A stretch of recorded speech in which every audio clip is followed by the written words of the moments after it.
ส้มจูนเรืองบรรดาซาดำใจกอบขมอดกาปียูลงนะหมอกหาย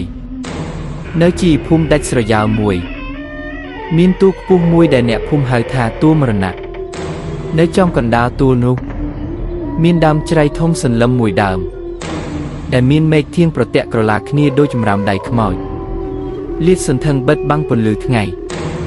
ดำใจนี้มันเมนจีดำเชื่อธรรมดาเตะ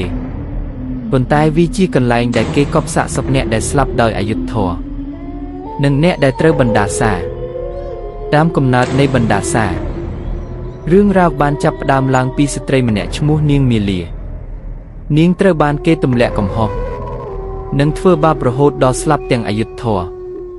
มุนนึงดังห้ามจงกรอยบานได้เตอเนียงบานสำลังเมื่อเตอดำใจทมนุให้บุ้งซุ่มอย่างคลังคลาถาป่าตู้จีสัดชิมขยมโรลีเตอจีเดยก็โปรลังขยมมันเตอนาได้ขยมหนึ่งสนะเนอดำใจนี้จำซีสัดฮดชิมอ้อเนะนาได้เห็นหมกบ่มเปลี่ยนหนึ่งเนะได้บานเฟือบาขยมกรอยปีเนียงสลับสะสปรบเนียงเตอบานเกยกตะกอบเนกรอมโกดำใจนุจับตั้งปีไงนุหมกดำใจได้ทลบแต่มีนสลักคิวสระงักก็ปลายจีปัวกระไม้สระอับให้เรื่องระบวิจับดำโดจะใส่ปวดจุ่มเวงพโนนุโดยจีตรงใดเรื่องราวรุนทดขนงภูมิจรานชนำกันลองพดเตอเนะภูมิแตงไตโซสำเลงยมสักซูเจนปีดำใจเนเปยบอาเตรียดเนะคลาติดเคยสระมอสเตรสเวงอังกุยเลเมใจโยเจิงซาจะอายให้กาตีมวยเปลี่ยนเปรย์มันเนะมีนเปลี่ยนเปรย์มันเนะชมูนีคอมจีมนุษย์มันชื่อเลเรื่องอรุบัยยบมวยเกบานดาบอบังสัตให้กอจโรเตอร์สำระในกรอมดำใจนุขณะเป้ได้เกกำปงแต่ลงลูกสรับแต่มีนอารมณ์ท่ามีนเอาไว้มียังตระเจียหมกปะเปเกบักเพนกลางสรับแต่เคยยืดใจโตจับดำรมปอดเจืองหนึ่งได้ระบอกเกจบนี่คอมเพยคลังนะเก็บชียิ้มเรือบมระปนใต้รถแต่เรือหรือเชื่อเตียงนู้รถแต่รถบันเติงเนื้อเปลือกบันตอบเนะพุ่มประเทศเคยสะสับนีคอมซ้อแต่สบายดันดอกจังสลับเตียงเพนกเนื้อบักทลุกโดยมีนรือใจดอกเจนปีมอดระบอกเกให้กาตีปีกรมเขมรสตีลมีนยุวชนมวยกรมจ้องสารบองเพียบคลาหานบานนมคณีเตอพักซีเนกบายดำใจนุปูเกบานนมดะโกลเชอนังมีเยเปียประมาทเมืองีดอวิญญาณคอนแดนเนตีนุสรับแตกชอบชุบบอกบอกหมกอย่างคลั่งเพลิงเตียนได้ปูเกอดบานระลุดออกเนขนงเพียบเงิดสำเลงเสรมันเนะบานซับดะตระเจียปูเกทาหมกเลงจิมวยยังแมนเตยุวชนเตียงนู้รถบาดเจิงสอบางเพนกปนใต้จำไลตรองทาปูเกรถวงเวงเนขนงตัวนู้เหมือนเจนสอบระโหดดอมันเนะชกูดวงเวงสออกาบ่มใบบรรดาซาโดยซาแต่เพียบเพยคลายการลางคลังเติบเนะภูมิบานอันเจิงครูอากุมมันเนะหมกเฟื่อพิธีรมดอกบรรดาซาครูอากุมบานปรับท่าบรรดาซานี้มันอาจลบเลียงบานโดยอาวุธหรือเพลิงลอยวิตรกาสมขมีโตนังกาเฟื่อบนอุติสโกฮอเปิดประกอบเนะภูมิเตียงออบานรุมคณีเฟื่อบนกาประทมมวยให้นมคณีเตอโซตมนเนมุกดำใจนุ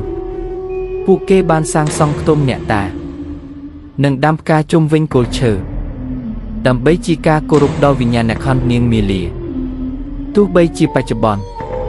เพียบกายสาหาวระบบบรรดาซาบานถอยจบปนใต้ดำใจกอบขมอยนุเนอแต่มีนวัดมีนเนอลายเนะพุ่มแตงแต่ดาตื่นโกนใจทากมบ่มเปลี่ยนกมประมาทนังกมเมืองีวิญญาณได้มันต้อนแต่จับจิตรอเปยบไข่ดัดปะเนะดากัดตีนุเนะประหายจีอาเจอสำเลงชอบบอกกัดไม่ใจแต่สดับเตอโดยจีสำเลงสปรับถายังเนยจำเนะเนตีนีเตอตีดสักเรื่องกันแต่รนทดเนเปได้มีนมนุษย์มันเนะจ้องบ่มบะบรรดาซานี้โดยหังสากาประชมมุกนังสิกได้สลับนังอำนาจอัดกำบังกร้อยปีเพียบสงบสงัดบ้านตรลอบหมกเว้นมวยระยะเคลยสลับแต่มีนบรอมันเนะชมูเมคมซาน ដែលជាអ្នកមានអំណាចក្នុងតំបន់នោះនិងមានចិត្តមាននេះមិនជឿលើអាបធ្មប់អ្វីទាំងអស់គាត់មានគម្រោងចង់ឈូសឆាយទួលមរណៈដើម្បីធ្វើជាកសិដ្ឋានចិញ្ចឹមសត្វនិងផ្ទះសំណាក់មេឃុំសានបានប្រកាសក្តីនៅមុខអ្នកភូមិថាដើមជ្រៃចង្រៃនេះទុកធ្វើអីវារារាំងការរីកចម្រើនរបស់ភូមិយើងស្អែកនេះខ្ញុំនឹងឲ្យកូនចៅយកម៉ាស៊ីនអាឈើនិងត្រាក់ទ័រមកកាប់រំលើងវាចោលឲ្យអស់ទោះបីជាចាស់ព្រឹទ្ធាចារ្យក្នុងភូមិព្យាយាមខាត់ខាំងនិងប្រាប់ពីគ្រោះថ្នាក់យ៉ាងណាក៏ដោយក៏មេឃុំសានមិនស្ដាប់ដែរព្រឹកថ្ងៃវាសនាមេឃុំសានបាននាំកូនចៅ5នាក់ព្រមទាំងម៉ាស៊ីនអាឈើទំនើបទៅកាន់ដើមជ្រៃកប់ខ្មោចនៅពេលពួកគេទៅដល់បរិយាកាសជុំវិញដើមជ្រៃស្រាប់តែប្រែជាត្រជាក់ស្រេបខុសពីកម្ដៅថ្ងៃដែលកំពុងក្ដៅខ្លាំងសត្វបក្សីដែលធ្លាប់យំក្អាយក៏ស្រាប់តែបាត់សូរស្ងាត់ជ្រងកម្មករម្នាក់ចាប់ផ្ដើមបញ្ឆេះម៉ាស៊ីនអាឈើហើយដាក់ផ្លែណាទៅលើសម្បកដើមជ្រៃស្រាប់តែរឿងមិនគួរឲ្យជឿបានកើតឡើងឈាមហូរចេញពីដើមឈើនៅពេលផ្លែណាម៉ាស៊ីនប៉ះសាច់ឈើវាមិនមែនចេញចោឈើពណ៌ទេប៉ុន្តែវាបែរជាហូរឈាមពណ៌ក្រហមច្រាលដូចឈាមមនុស្សចេញមកយ៉ាងជោគជាំម៉ាស៊ីនផ្ទុះបែកផ្លែណាដែកដ៏រឹងមាំស្រាប់តែបាក់ខ្ទាតចេញមកវិញប៉ះចំក្ររបស់កម្មករម្នាក់នោះសាប់ភ្លាមនៅនឹងកន្លែងកម្មករឯទៀតភ័យស្លន់ស្លោរត់យកព្រះជន្មរៀងខ្លួនប៉ុន្តែមេឃុំសាននៅតែមាននេះគាត់ទាញពូថៅដងដែកពីដៃកូនចៅរួចស្ទុះទៅកាប់ដើមជ្រៃនោះដោយកំហឹងភ្លាមនោះគឺជ្រៃធំដែលនៅក្រោមដីស្រាប់តែញើបឡើងដូចពស់វែករួចព័ទ្ធជុំវិញខ្លួនមេឃុំសានរួចអូសគាត់ចូលទៅក្នុងរណ្ដីនៅក្រោមគល់ជ្រៃនោះបាត់ស្រមោលឮតែសំឡេងស្រែកធ្ងោយ៉ាងឈឺចាប់អាចកំបាំងនៃរណ្ដីបន្ទាប់ពីហេតុការណ៍នោះគ្មាននរណាហ៊ានទៅជិតទួលនោះទៀតឡើយប៉ុន្តែរឿងដែលរន្ធត់បំផុតគឺនៅពេលយប់ខែភ្លឺអ្នកភូមិខ្លះបានឃើញមេឃុំសានអង្គុយនៅក្រោមដើមជ្រៃប៉ុន្តែខ្លួនប្រាណរបស់គាត់ប្រែជាមានសភាពដូចជាឈើស្បែករបស់គាត់คล้ายជាសម្បកឈើហើយភ្នែករបស់គាត់ប្រហោងធ្លុះគាត់ត្រូវបានបណ្ដាសានាងមាលាតាក់ទោសឲ្យคล้ายជាអ្នកយាមភ្នោអស់ក្លឹបជានិច្ចវិញ្ញាណដែលមិនអាចរំដោះរៀងរាល់ឆ្នាំ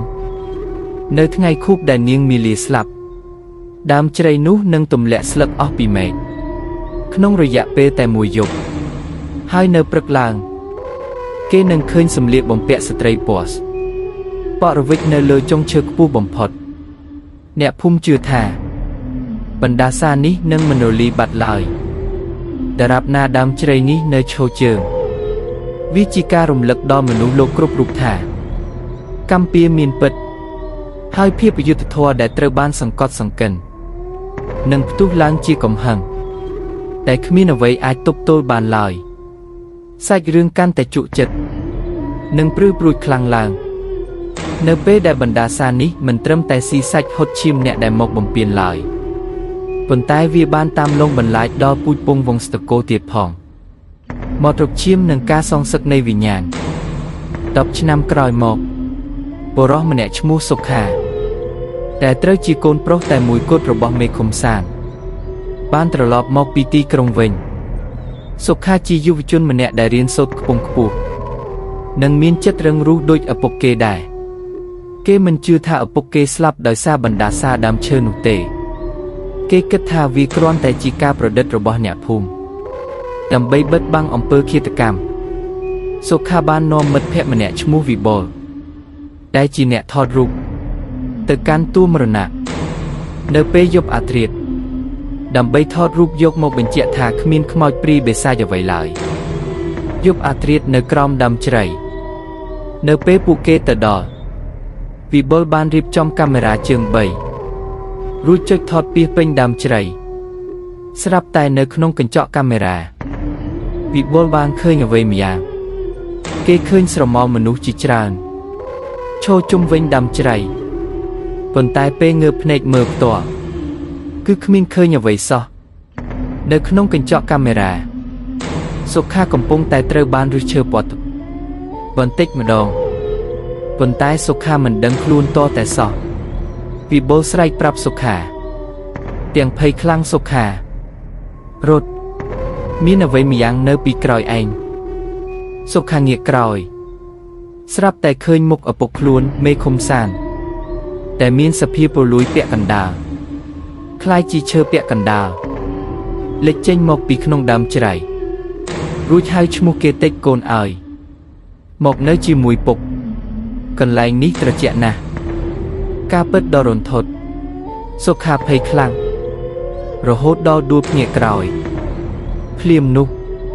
ដើមជ្រៃស្រាប់តែបញ្ចេញពន្លឺពណ៌ក្រហមឆ្អៅហើយមែកឈើទាំងអស់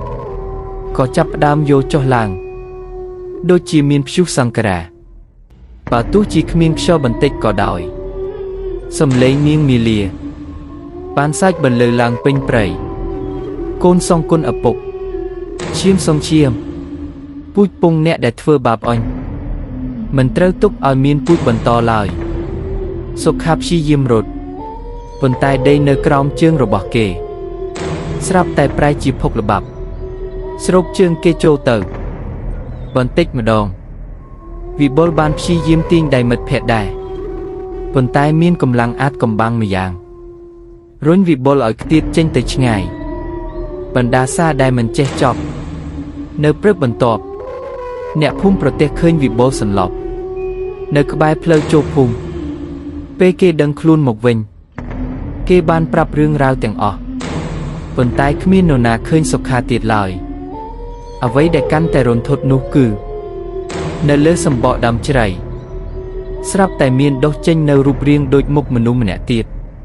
តែមានភេសន្តៈដូចសុខាគ្មានខុសឥឡូវនេះដើមជ្រៃកប់ខ្មោចមិនមែនមានតែប្រលឹងនាងមាលាម្នាក់ឯងទៀតទេប៉ុន្តែវាជាកន្លែងប្រមូលផ្ដុំនៅប្រលឹងអ្នកដែលត្រូវបណ្ដាសាទាំងអស់ចាប់តាំងពីថ្ងៃនោះមកអ្នកភូមិលែងហ៊ានសំបីតែងាកមើលទៅទួលនោះពួកគេបានសម្រេចចិត្តលើកក្របងបន្លាលូព័ទ្ធជុំវិញទួលមរណៈហើយដាក់ស្លាកសញ្ញាថាតំបន់ហាមឃាត់អ្នកចូលមិនដែលបានត្រឡប់វិញរឿងរ៉ាវនៃបណ្ដាសាដើមជ្រៃកប់ខ្មោចក៏คล้ายជាមេរៀនដ៏ព្រឺព្រួចសម្រាប់មនុស្សជំនាន់ក្រោយថាកុំលេងសើចនឹងវិញ្ញាណដែលចង់អាឃាតហើយកុំព្យាយាមយកចំណេះដឹងលោកីទៅប្រកួតប្រជែងនឹងអំណាចចង្អិតតែយើងមើលមិនឃើញចប់ហើយនៅចាំស្ដាប់ដល់ណាទៀត